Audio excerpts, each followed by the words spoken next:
শিয়াল খুবই ক্ষুধার্ত হয়ে খাবারের খোঁজ করছিল, কিন্তু আশপাশ কিছুই পাচ্ছিল না। হঠাৎ তার মাথায় একটি বুদ্ধি এলো। সে একটি হরিণকে ফাঁদে ফেলার পরিকল্পনা করল। শিয়াল গেল একটি কাকের কাছে এবং বলল, হে বন্ধু কাক, তুমি যদি আমার সঙ্গে সহযোগিতা করো, আমরা ভালো খাবার পেতে পারি। কাক রাজি হলো। এরপর শিয়াল কাককে বলল, তুমি উড়ে গিয়ে হরিণকে বুঝাও যে এখানে সিংহ রাজা একটি বড় উৎসবের আয়োজন করেছে এবং সবার জন্য দারুণ খাবার রয়েছে। কাক উড়ে গেল হরিণের কাছে এবং সিংহের আয়োজনের কথা বলল। হরিণ বিশ্বাস করল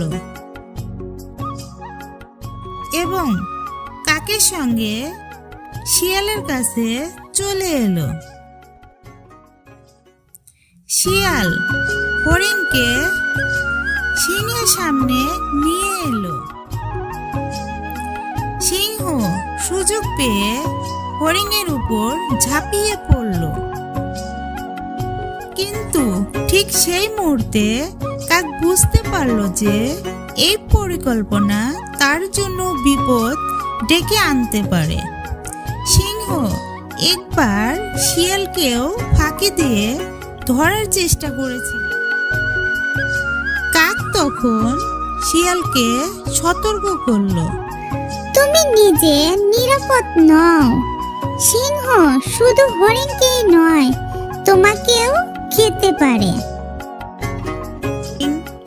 শিয়াল তখন ভয় পেয়ে পালিয়ে গেল। হরিণও সেই সুযোগে ছুটে পালালো, আর সিংহ রাগে গর্জন করল। এই গল্পের শিক্ষণীয় কথা হলো, লোভের কারণে অন্যকে বিপদে ফেলতে চাইলে নিজেও বিপদে পড়ার সম্ভাবনা থাকে। তাই সৎ ও ন্যায়পরায়ণ থাকা উচিত।